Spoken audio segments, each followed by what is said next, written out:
ஆந்திராவில் பாரதா ஒரு பிச்சைக்கார அம்மாவுக்கு வந்து ஒரு வெத்தலை ஃப்ரீயாக கொடுக்குறாரு. அதாவது இவரே வந்து ஒரு ஆந்திரா ஒரு பஸ் ஸ்டாப்பில் ஒரு சும்மா ரோட்டில் வச்சுக்கிட்டு வெத்தலை விற்கிறாரு. அந்த இல்லாத வயசானவங்க பாட்டிங்க வந்து கேட்டால் ஃப்ரீயாக கொடுக்குறாருங்க. 2 வெத்தலை 3 வெத்தலை எவ்வளோ பெருந்தன்னு பாருங்கள்.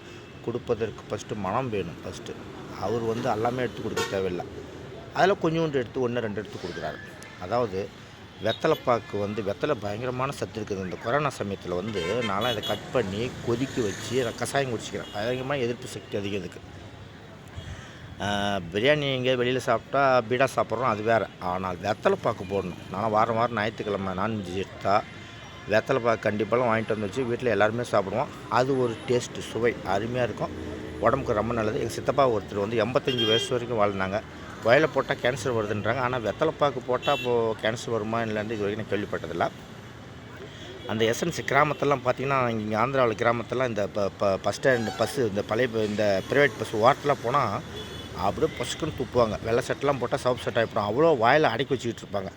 அப்படியே அந்த எசன்ஸ் உள்ளே போயிட்டுருக்கும். அப்படியே முறுக்கு சாப்பிட்ற மாதிரிங்க, முறுமுறுன்னு இருக்கிற மாதிரி அவங்களுக்கு அது ஒரு சுவை. அது சுவை உடம்புக்கு நல்லது. நொறுக்கு தீனி சாப்பிட்ற மாதிரி நிறையா பேர் கிராமத்திலலாம் வந்து வெத்தலைப்பாக்கு போடுறாங்க. ஹெல்த்துக்கு நல்லது. இந்த எசன்ஸ் எச்சி வந்து முழுங்கிட்டே இருக்கணும். ஆன்ஸ் போடுறவங்களாம் எச்சி துப்புவாங்க. அது துப்பக்கூடாது. எச்சி வந்து ஒரு பெரிய மருத்துவம் தான். நாய் பூனைலாம் பாருங்கள், புண்ணு அணிச்சுன்னா நாய்க்கில் நக்கி ஆற்றும் எச்சி வச்சு.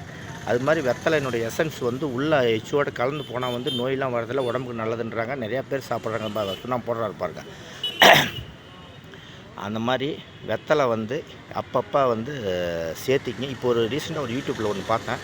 வெத்தலை தோசை சூப்பரான ஐடியாங்க. என்னென்னமோ பண்ணுறாங்க. வெத்தலையில் வந்து மாவை நினச்சி அப்படியே வெறும் மாவுக்கு பதில் அப்படியே நினச்சி போடுறாங்க. பொடி போட்டு சூப்பராக இருக்குதுங்க. வெத்தலையும் உள்ளே போன மாதிரி இருக்கும், உடம்புக்கும் நல்லது.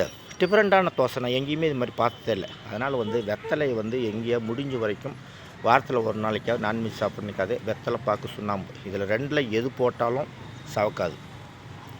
3ம் போட்டால் தான் செவக்கும். அதனால் எங்கே கிடைச்சாலும் வெத்தலைப்பாக்கு அப்பப்போ வாங்கி உபயோகிங்க. உடம்புக்கு நல்லது. அந்த பாட்டிக்கு கூட ஃப்ரீயாக தான் கொடுத்தாரு. அதனால் வந்து வெத்தலைப்பாக்கு எங்கே கிடைச்சாலும் வாரத்துக்கு ஒரு நாளைக்கு போட்டுக்கு. நன்றி.